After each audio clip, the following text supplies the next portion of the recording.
Hi నమస్తే welcome to red TV నేను మీ ప్రత్యూష ప్రస్తుతం మనతోని సీనియర్ జర్నలిస్ట్ అయిన భరద్వాజ్ గారు మనతో ఉన్నారు సార్తో మాట్లాడి మరిన్ని విషయాలు తెలుసుకుందాం నమస్తే సార్ నమస్తే సార్ నిన్న రాత్రి యాంకర్ స్వేచ్ఛ గారు ఆత్మహత్య చేసుకోవడం జరిగింది ఇందులో చాలా సంచలన వ్యాఖ్యలు బయటకు వస్తున్నాయి కొందరేమో ఇది ఆత్మహత్య కాదు హత్య అంటున్నారు ఇంకొందరు లేదు ఇది ఆత్మహత్యనే అని చాలా మంది అంటున్నారు ఇందులో ఎంతవరకు నిజం ఉంది అసలు ఏంటి నిజం అనేది చెప్తారా సార్ అంటే ఎంతవరకు నిజం ఉంది అనేది పోలీసులు నిర్ధారించాలి అయితే కేసు ఫైల్ అవుతోంది ఓకే దర్యాప్తు జరుగుతుంది దర్యాప్తు జరిగిన తర్వాత వాస్తవాలు ఏంటనేది బయటికి రావాల్సి ఉంది హత్య అవటానికి కూడా ఛాన్సెస్ ఉన్నాయి ఏ విధంగా సార్ అంటే హత్య అంటే ఏదో ఘర్షణ జరిగి ఉండొచ్చు ఇద్దరు వ్యక్తుల మధ్య ఘర్షణ ఉంది అని చెప్తున్నారు అక్కడ అయితే జనరల్గానే ఆత్మహత్య కూడా హత్యే మనం ఆత్మహత్య అని చర్చించుకుంటున్నాం కానీ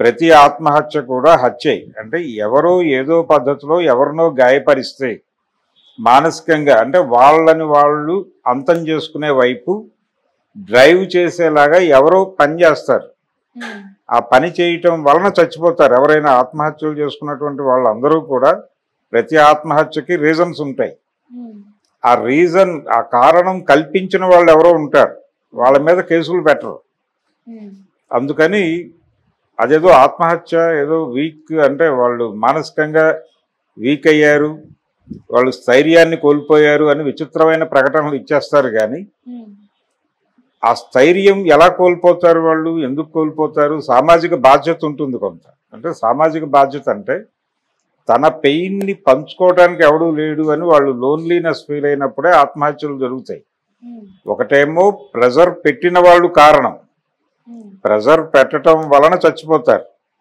ఆ ప్రెజర్ షేర్ చేసుకుని బలానా వాళ్ళ సపోర్టుతో మనం దానిలో నుంచి బయటపడగలం అనేటువంటి కాన్ఫిడెన్స్ వాళ్ళ చుట్టూ ఉన్నటువంటి ఇతర ప్రపంచం ఉంటుంది కదా ఇప్పుడు ఒక భర్త భార్యని వేధిస్తూ ఉన్నాడు లేదు ఒక బాయ్ ఫ్రెండ్ ఒక గర్ల్ ఫ్రెండ్ని వేధిస్తున్నాడు ఏదో కారణం చేత అతనితో ఫైట్ చేయాలి అని ఆ అమ్మాయి అనుకున్నప్పుడు ఆ అమ్మాయికి సపోర్ట్గా నిలబడి ఆ అమ్మాయి చెప్పేటువంటి మాటలు విని ఆ అమ్మాయిని సపోర్ట్ చేస్తూ తన తరఫున యుద్ధం చేసి తన్ని ఆ సమస్యలోంచి బయటకు తీసుకురా వచ్చేటువంటి ఒక సెక్షన్ ఆఫ్ పీపుల్ ఉండాలి కదా ఫ్రెండ్స్ ఉన్నారు అమ్మాయికి కానీ వీళ్ళందరూ నా తరఫున నిలబడతారు అని అమ్మాయి ఫీల్ అవ్వలేదు ఫీల్ అయి ఉంటే ఇలా జరగదు ఒకవేళ ఆత్మహత్య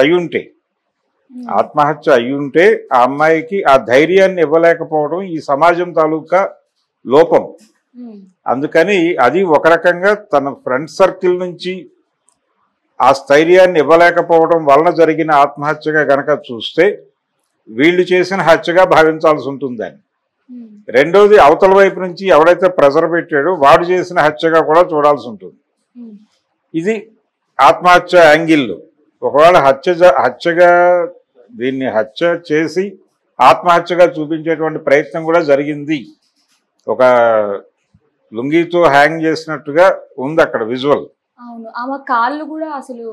కింద పెద్ద ఇబ్బందికరంగా లేదు గతంలో బిక్కిసీను విషయంలో కూడా ఇదే జరిగింది అతనిది కూడా మొదట ఆత్మహత్య అన్నారు కానీ వాతావరణం అలా కనిపించలేదు చాలా సందర్భాల్లో ఇలాంటివి జరుగుతాయి కానీ ఒక మనిషిని అంటే అవతల వాళ్ళ ఆర్గ్యుమెంట్ని విని ఇది హత్యగానే ఆత్మహత్యగానే ఎందుకు జరుగుతుంది పర్సనల్ ఏదో దగ్గర వాళ్ళ నుంచి జరిగిన కార్యక్రమమే అంటే దగ్గరైన వాళ్ళు ఒకరి స్పేస్ను ఒకరు గౌరవించుకోవటం అనేది ఖచ్చితంగా జరగాలి అంటే డిఫరెన్స్ ఆఫ్ ఒపీనియన్ ఖచ్చితంగా ఉంటుంది ఏ ఇద్దరు వ్యక్తులు ఒకే అభిప్రాయంతో ఉండరు అవతల వాళ్ళు తమకి వ్యతిరేకమైన అభిప్రాయం చెప్పినప్పుడు నా అభిప్రాయం నువ్వెందుకు గౌరవించవు అని యుద్ధం చేయటం తప్పు యుద్ధం చేయకుండా ఓకే నువ్వు నా కంటే భిన్నమైనటువంటి అభిప్రాయంతో ఉన్నావు కాబట్టి ఈ క్షణం నుంచి మనం కలవటం మానేస్తే బెటరు అనుకుని విడిపోవడం మంచిది అలా కాకుండా కన్విన్స్ చేయటమో బుల్డోజ్ చేయటమో చేస్తారు సహజంగా రిలేషన్లో ఉన్నప్పుడు ఒకళ్ళ మీద ఒకళ్ళు ఒక రకమైనటువంటి పెత్తనం చలాయించేటువంటి ప్రయత్నం కూడా జరుగుతుంది అలాంటి సందర్భాల్లో కూడా బుల్డోజింగ్ జరుగుతుంది అలాంటి ఇష్యూ ఏదో ఉంది తన లైఫ్లో. అంటే ఒకటి, తన సమస్యని షేర్ చేసుకుని తనకి మద్దతుగా నిలబడే వాళ్ళు ఉన్నారు అనేటువంటి భరోసా లేకపోవడం వలన జరిగి ఉండొచ్చు.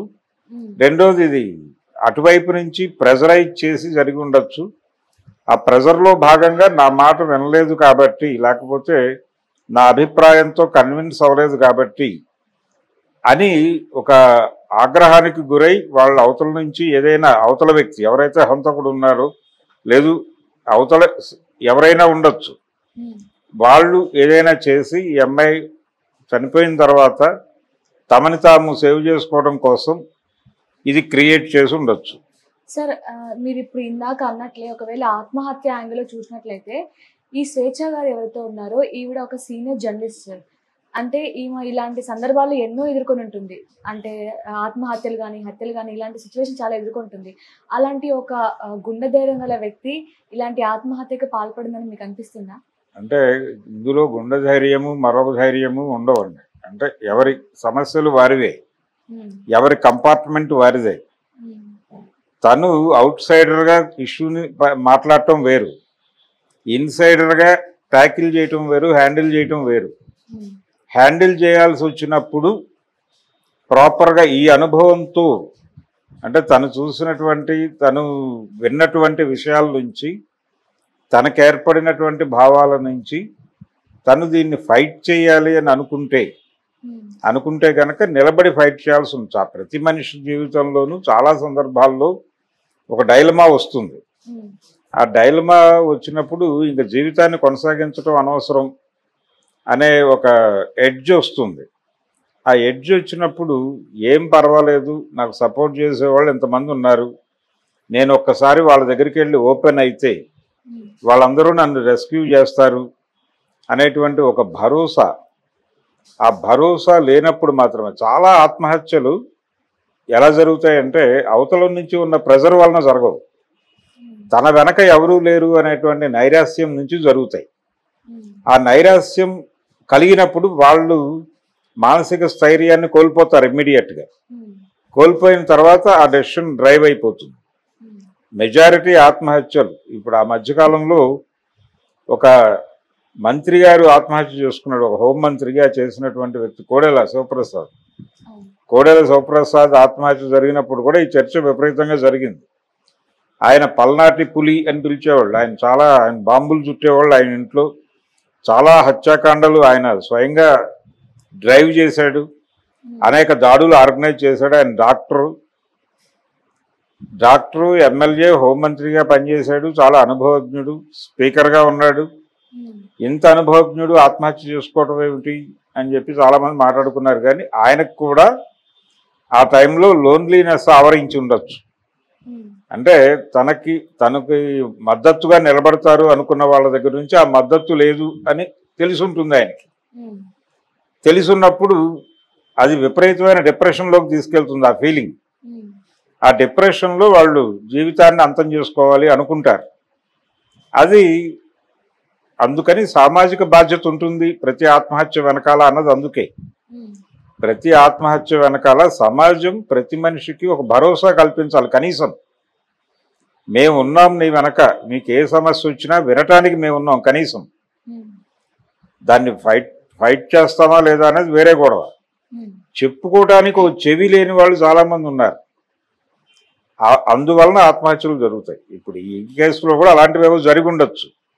మనం ఇప్పుడే జడ్జిమెంట్ల దాకా వెళ్ళటం తప్పు. కానీ అది ఆత్మహత్య అనేది ముందు నిర్ధారణ కావాలి. దీని మీద జాలి పట్టమో మరొకటో చేయాల్సిన అవసరం లేదు. తన గురించి మాట్లాడాల్సిన అవసరం అంతకంటే లేదు.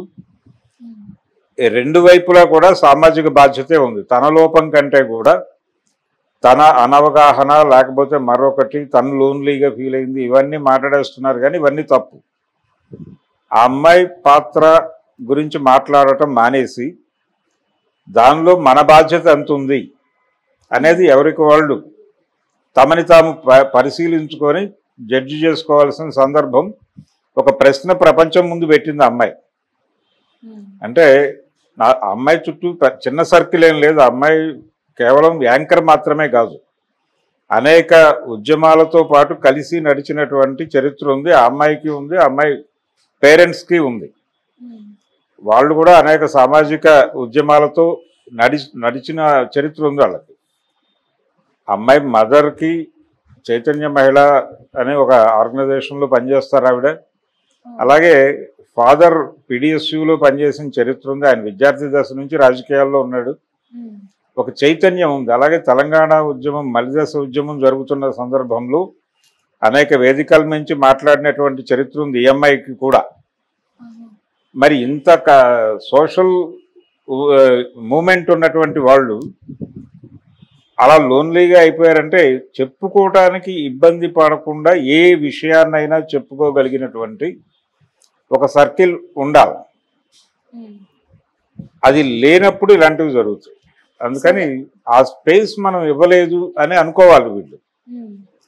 అంటే అలాంటి అవకాశం మనం ప్రతి మనిషికి కల్పించాలి. ఆ కల్పించటం కోసం ప్రతి ఒక్కరితోనూ నిరంతరం మాట్లాడుతూ ఉండాలి, వదిలిపెట్టేయకూడదు ఎవరిని. చాలామంది ఏంటంటే వీళ్ళ బిహేవియర్ నుంచి ఇప్పుడు వీళ్ళకి నచ్చని పని ఏదో అమ్మాయి చేసింది అనుకోండి, ఇమ్మీడియట్గా పక్కన పెట్టేస్తారు. లేదు వీళ్ళకంటే భిన్నమైన అభిప్రాయం ఉంటే ఆ అమ్మాయి నుంచి పక్కకి జరగటం వేరు, కానీ తనతో మాట్లాడుతూ ఉండాలి. నీకు నాకు ఈ ఏరియాలో డిఫరెంట్ ఒపీనియన్ ఉంది, నీ అభిప్రాయం నాకు నచ్చలేదు, కానీ నువ్వు ఎలా ఉన్నావు, ఏం చేస్తున్నావు, ఎలా ఉంది ప్రస్తుతం అని సరదాగా రోజు ఫోన్ చేయటం అనేది ఒక డైలాగ్ ఉంచుకోవాలి. ఘర్షణ ఉండకూడదు. ఘర్షణ అనేది ఎప్పుడు ఉంటుందంటే తనని తాను ఎక్కువ ప్రేమించుకున్నవాడు ఎక్కువ ఘర్షణ పడతాడు. అలా తన మీద తాను ప్రేమ చంపుకోవడానికి ప్రయత్నం చేయాలి ప్రతి ఒక్కడు. అది జరగట్లేదు, ఆ డ్రైవ్ జరగట్లేదు. ఎవరికి వాడు ఒక దుర్గంగా తయారవుతున్నాడు. ఆ దుర్గంగా తయారై నాకు నేనే గొప్పవాడిని అనుకునేటువంటి పరిస్థితి, నాకు నేనే గొప్పదాన్ని అనుకునేటువంటి పరిస్థితి. కంపార్ట్మెంట్లుగా చీలిపోతున్నారు మనుషులు. ఈ కంపార్ట్మెంట్లుగా చీలిపోవడం వలన పక్క కంపార్ట్మెంట్లో ఏం జరుగుతుందో ఈ కంపార్ట్మెంట్కి తెలియట్లేదు.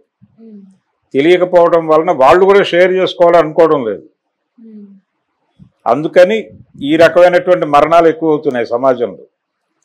దీన్ని కేవలం ఈ స్వేచ్ఛ గారే కాదు సార్, అంటే ఈవిడికి మీరు అన్నట్లే ఈవిడికి సొసైటీలో చాలా పలుకుబడి ఉంది, అంటే వాళ్ళ ఫ్యామిలీ బ్యాక్గ్రౌండ్ కావచ్చు అన్నిట్లో. అలాంటి ఆవిడ ఆత్మహత్యకు గురైంది. ఇంకా సాధారణ వ్యక్తులు కూడా ఎక్కువ మంది ఈ మధ్యకాలంలో సూసైడ్స్కి అటెంప్ట్ చేస్తున్నారు. అలాంటి వారికి మీరు ఎలాంటి సూచనలు ఇస్తారు? అంటే దీని నుంచి కొంచెం దూరంగా ఉండాలంటే ఎలాంటి సూచనలు పాటిస్తే బెటర్ అంటారు? ప్రస్తుత సమాజంలో ఆత్మహత్యల సంఖ్య విపరీతంగా పెరిగింది. అన్ని సెక్షన్స్లోనూ జరుగుతున్నాయి. ఒక పర్టికులర్గా ఏదో స్ట్రెస్ వచ్చి కాలేజీ స్టూడెంట్స్ లేకపోతే హాస్టల్లో ఉండేటువంటి విద్యార్థినులు వాళ్ళు ర్యాంకులు రాలేదనో ఒత్తిడికి గురై చనిపోతున్నారు అనే వార్తలు ఆ మధ్య విపరీతంగా చూసేవాళ్ళం.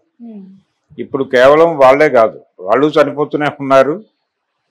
సమాజంలో ప్రతి సెక్షన్లోనూ అన్రెస్ట్ పెరిగిపోయి ప్రతి ఒక్కరూ కూడా ఆల్టర్నేటివ్ వైపు ఆలోచించట్లేదు. అంటే మనకి ఒక సామెత ఉంది, 4 గోడల మధ్య బంధించి కొడితే పిల్లి కూడా పులవుతుంది అని ఒక సామెత ఉంది. అలాంటి సందర్భం వచ్చినప్పుడు పులిగా మారాల్సిన పిల్లులు తమని తాము చంపేసుకునే ప్రయత్నం చేస్తున్నాయి. అందుకని ఫైట్ చేయాల్సిన అవసరం ఉంది. సమస్యలు ఉన్నాయి, ఈ సమస్యల నుంచి బయటపడటానికి మనం ప్రయత్నం చేయాలి. అలాగే సమాజాన్ని మనతో ఉండదు, సమాజం లేనప్పుడు కన్విన్స్ చేసుకోవడానికి కోసం సమాజంతో కూడా డైలాగ్ పెట్టాలి, మాట్లాడుతూ ఉండాలి. నిరంతర ప్రక్రియ ఇది. అంటే మీరు రోజువారీ యుద్ధంలో ఉండాల్సిన అవసరం ఉంది మీ జీవితం ముందుకెళ్ళాలంటే అనేటువంటి ఫీడ్బ్యాక్ నిరంతరం పిల్లలకి ఇవ్వాలి తల్లిదండ్రులు. అలాగే ప్రతి ఫ్రెండు ఎవరినైనా సరే రోజు ముందు ఆప్యాయంగా పలకరించండి. మీకంటే వాళ్ళు వేరే పార్టీకి చెందినవాడు అయి ఉండొచ్చు, వేరే రాజకీయ అభిప్రాయాలు కలిగి ఉండొచ్చు, ఏదైనా కావచ్చు, కానీ ముందు మాట్లాడండి, సరదాగా ఉండండి. దేన్ని భారీగా తీసేసుకుని మనసుకు పట్టించుకోకండి. మనసుకు తీసుకుని మీకు నచ్చలేదు కాబట్టి దాడి చేసే ప్రయత్నం చేయకండి. దాడి చేయొద్దు, బుల్డోజ్ చేయొద్దు. అవతల వాళ్ళ అభిప్రాయాన్ని గౌరవించండి. మీరు ఎలా యూనిట్ అవతల వాళ్ళు కూడా ఒక యూనిట్. మీకు ఏ సెక్యూరిటీ లేకపోతే ఏ గౌరవం కోరుకుంటున్నారో అదే గౌరవాన్ని అవతల వాళ్ళకు కూడా ఇవ్వండి. భార్య అయినా పిల్లలైనా లేకపోతే ఎవరైనా సరే ఎవరు ఎవరికంటే తక్కువ కాదు ఎక్కువ కాదు, సమానంగా చూడటం, సమానమైనటువంటి గౌరవాన్ని ఇవ్వటం చేసినప్పుడు, అలాగే రెగ్యులర్ డైలాగులో ఉండగలిగితే వాళ్ళని కూడా వాళ్ళ గొడవ ఏంటో చెప్పుకునేటువంటి ఒక స్పేస్ ఇవ్వండి. ప్రతి మనిషికి మీకు పరిచయం ఉన్న ప్రతి ఒక్కరూ కూడా మీతో వాళ్ళ సమస్యలు చెప్పుకునే ఒక డోర్ ఓపెన్ చేసి ఉంచండి. ఆ డోర్ ఓపెన్ చేసి ఉంచితే ఇలాంటివి జరగవు. అంటే నేను వెళ్ళి చెప్పుకోవడానికి ఎవడూ లేడు, ఒక చెవి కూడా లేదు నా మాట వినటానికి అనిపించినప్పుడే డిప్రెషన్ మొదలవుతుంది. ఆ వాతావరణం కల్పించటం సామాజిక బాధ్యత. అంటే సమాజం నేరం చేసినట్టుగా చూడాలి. ఒకవేళ ఇది ఆత్మహత్య అయి ఉంటే, హత్య అయి ఉన్నా కూడా పట్టించుకోవాల్సిన అవసరం ఉంది. అంటే ఈ హత్య ఈ రోజు జరిగింది అనుకుంటే ఈ ఘర్షణకి చాలా చరిత్ర ఉంటుంది కదా, కనీసం ఒక 3 నెలలో